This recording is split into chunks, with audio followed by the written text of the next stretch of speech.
సరే, రండి మహాభారతంలోని ఓ అద్భుతమైన ఘట్టంలోకి వెళ్దాం. అదే ఉద్యోగ పర్వం.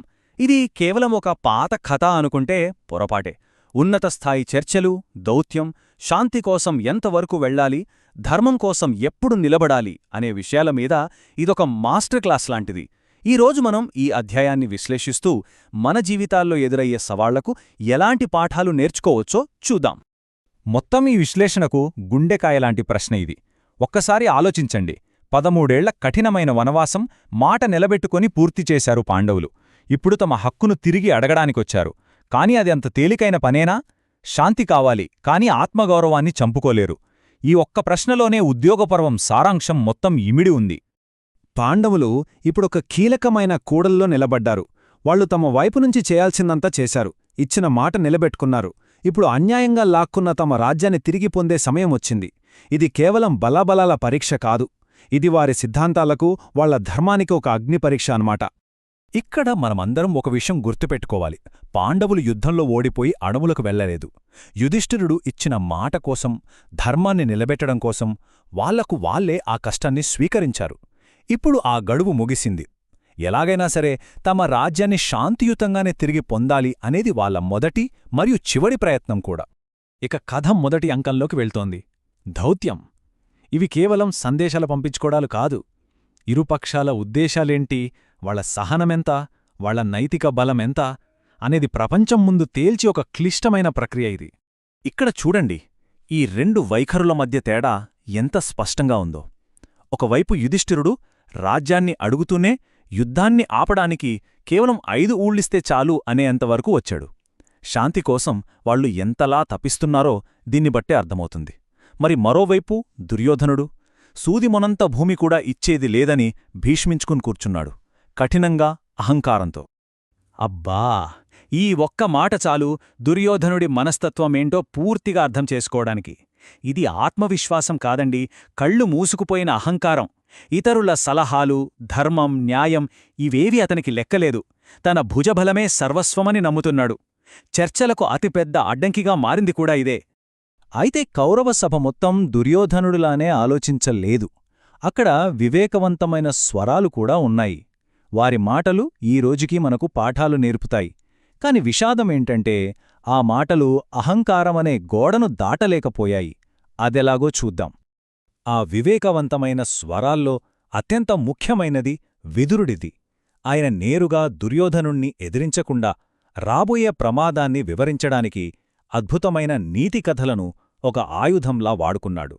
ఇవి కేవలం కథలు కావు, ఏ నాయకుడికైనా, ఏ సంస్థకైనా అమూల్యమైన పాఠాలు. ఈ కథ చూడండి, ఎంత సింపుల్గా ఉన్నా ఎంత పవర్ఫుల్గా ఉందో. పాఠం చాలా స్పష్టం. కౌరవులు, పాండవులు కలిసి ఉన్నంతకాలం వాళ్లు అజేయులు, ఆ పక్షుల్లాగే. కాని వాళ్ల మధ్య ఉన్న గొడవలు, అసూయ అవే వాళ్లని బలహీనపరిచి వినాశనం అనే వేటగాడికి సులభంగా చిక్కేలా చేస్తాయి. అంతర్గత కలహాలు ఎంత ప్రమాదకరమో చెప్పడానికి ఇంతకంటే మంచి ఉదాహరణ అవసరం లేదు. ఇక రెండో కథ చూస్తే ఇది సూటిగా దురాశ గురించే మాట్లాడుతుంది. దుర్యోధనుడికి ఆ రాజ్యం తేనెలాంటిది. దాని మాధుర్యాన్ని మాత్రమే చూస్తున్నాడు. కాని ఆ తేనె చుట్టూ ఉన్న విషసర్పాలను, అంటే యుద్ధం వల్ల జరిగే వినాశనాన్ని అతను అస్సలు గమనించడం లేదు. దురాశ అతని కళ్లను ఎలా కప్పేసిందో ఈ కథ మనకు చూపిస్తుంది. కథలు చెప్పి చెప్పి విసిగిపోయిన విదురుడు ఇక నేరుగా రాజు ధృతరాష్ట్రుడితోనే మాట్లాడతాడు. ఈ మాటలు ఎంత సూటిగా, ఎంత కఠినంగా ఉన్నాయో చూడండి. ఇక్కడ సింహాలు అంటే పాండవులు, నక్కలు అంటే దుర్యోధనుడు, అతని స్నేహితులు. ఒక నాయకుడు మంచివాళ్లను వదిలేసి చెడ్డవాళ్లకు అండగా నిలబడితే అది మొత్తం వంశానికే ఎలా వినాశనాన్ని తెస్తుందో హెచ్చరించాడు. ఎన్ని చెప్పినా, ఇన్ని కథలు చెప్పినా లాభం లేదు. ఇక చివరి అస్త్రంగా అత్యంత కీలకమైన శాంతి రాయబారం మొదలవుతోంది. ఈసారి రాయబారిగా వచ్చింది సామాన్యుడు కాదు, సాక్షాత్తు శ్రీకృష్ణుడు, అంతిమ సంధానకర్త. శ్రీకృష్ణుడి పనిక్కడ ఎంత కష్టమో అర్థం చేసుకోవచ్చు. ఇది కేవలం రాజకీయ చర్చ కాదు. ఒకవైపు యుధిష్ఠిరుడి శాంతికాంక్ష, మరోవైపు భీముడి ప్రతీకార జ్వాల. అర్జునుడి ఆచరణాత్మక దృక్పథం ఒక ఎత్తైతే, ద్రౌపది న్యాయం కోసం చేస్తున్న ఆక్రందన మరో ఎత్తు. వీటన్నింటినీ సమన్వయం చేస్తూ రాయబారం నడపాలి. ఇక్కడ నాయకత్వం గురించి ఒక చాలా లోతైన సంభాషణ జరుగుతుంది. యుధిష్ఠిరుడు యుద్ధం వల్ల జరిగే నష్టం గురించి తీవ్రంగా ఆందోళన చెందుతున్నాడు. అది చాలా సహజం. కాని శ్రీకృష్ణుడు ఒక నాయకుడిగా అతని కర్తవ్యాన్ని గుర్తుచేస్తున్నాడు. ధర్మాన్ని నిలబెట్టడానికి కొన్నిసార్లు పోరాటం తప్పదు. కర్తవ్యం నుండి పారిపోవటం మరణం కన్నా హీనం అని స్పష్టం చేస్తున్నాడు. అంటే కృష్ణుడి ప్లాన్ చాలా క్లియర్ అన్నమాట. మొదటిది శాంతి కోసం చిత్తశుద్ధితో చివరి ప్రయత్నం చేయడం. ఒకవేళ అది విఫలమైతే యుద్ధానికి కారణం పాండవులు కాదు, దుర్యోధనుడి మొండితనమే అని సభలోని రాజులందరికీ సందేహం లేకుండా నిరూపించడం. ఇది పాండవులకు నైతిక బలాన్నిస్తుంది. సరే, ఇక చర్చలు, రాయబారాలు, సలహాలు అన్నీ అయిపోయాయి. కథ ఇప్పుడు దాని అనివార్యమైన ముగింపు వైపు వెళ్తోంది. మరి ఫైనల్గా ఏమైంది? ఆ శాంతి ప్రయత్నాల తుది ఫలితమేంటి? చివరికి దుర్యోధనుడి అహంకారమే నెగ్గింది. అతను విదురుడిలాంటి పెద్దల మాటలు వినలేదు, శ్రీకృష్ణుడి దైవిక సలహాను పట్టించుకోలేదు, కన్నవారి అభ్యర్థనలను కూడా పెడచెవిన పెట్టాడు. అతని మొండి వైఖరితో శాంతికి ఉన్న అన్ని దారులు మూసుకుపోయాయి. ఇక యుద్ధం తప్ప మరో మార్గం లేకుండా పోయింది. అందుకే ఇక్కడ మనం ఒకటి గమనించాలి.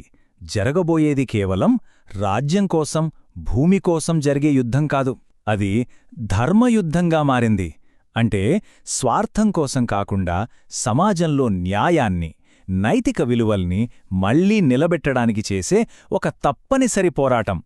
ఈ ఒక్క భావనే పాండవుల చర్యలకు నైతిక బలాన్నిచ్చింది. మొత్తం ఈ ఉద్యోగ పర్వం నుంచి మనం నేర్చుకోవాల్సిన అసలు పాఠం ఇదే. శాంతి కోసం చివరి వరకు ప్రయత్నించాలి, ఎంతైనా రాజీపడాలి. కాని అన్ని దారులు మూసుకుపోయి న్యాయం ప్రమాదంలో పడినప్పుడు సరైన దానికోసం నిలబడటమనేది కేవలం ఒక ఆప్షన్ కాదు, అదొక బాధ్యతగా మారుతుంది. సరే, ఇదంతా మనల్ని ఒక పెద్ద ప్రశ్న దగ్గర ఆపుతుంది. ఎప్పుడు సర్దుకుపోవాలి? ఎప్పుడు గీత గీసి ఇది నా హద్దు అని నిలబడాలి? మన సొంత జీవితాల్లో, మన పోరాటాల్లో విలువలు, న్యాయం కోసం నిలబడాల్సిన ఆ క్షణమేది? ఈ ప్రశ్నలకు సమాధానం వెతుక్కోడానికి ఉద్యోగపర్వం మనందరికీ స్ఫూర్తినిస్తుంది.